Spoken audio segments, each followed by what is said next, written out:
Shit. Bakit ganito yung mga tao sa mundo? Mahilig manira at magtaon ng ibang tao para maging bida sa iba. Sana pakinggan niyo po ang aking mensahe para sa inyong lahat to. Yeah. Dominante. Bakit ganito mga tao sa mundo? Mahilig mamuna trabaho ng ibang tao. Sila yung maraming alam. Pagdating sa trabaho, dapat sila yung nakaintindi sa nagtatrabaho. Ako'y isang hamak na mahirap lang tumakayod sa trabaho para makaipon lang. Yung ibang kasama ko, ako ang pinag-uusapan. Mahirap pala kung puro ka lang kabutihan. Dahil ayaw kong ipakita kung gano'n ako kasama. Pasensya ko, maikli lang at meron din katapusan. Pag naubos lahat ng yun, paalam na sa'yo kaibigan.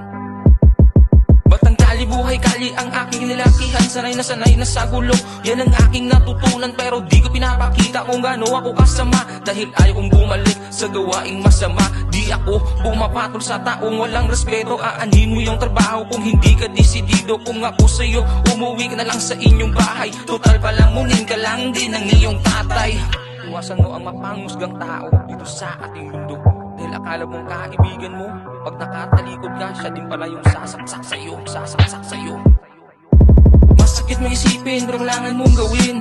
Mga kasalanan mo, dapat mo ring tanggapin. Huwag mong iasa ang iyong mga trabaho sa mga kasama mong mga empleyado. Parehas lang kayo, minimum yung sinasahod. Pero kung umutos ka, daig mo pa nagpapasahod. Dapat nga tulungan mo para hindi sila mapagod. Dahil araw-araw tayong kumakayod ng kumakayod. Isipin mo naman yung mga kasama mo. Huwag mo lang isipin palagi ang sarili mo. Tandaan mo may mga kasama kang nagtatrabaho. Kahit anong trabaho, hindi ako susuko. Pagod, buyat, pawis, binaliwala ko. Dahil gusto kong maabot mga pangarap ko. Tandaan nyo lang palagi ang trabaho ay trabaho. Huwag kang mag-judge ng tao kung hindi ka rin perfecto. Ngayon alam nyo na hindi lahat ng nakakasama mo ay totoo sa'yo. Huwag kang umasa sa ibang tao. Asahan mo lang ang sarili mo. Ang sarili mo.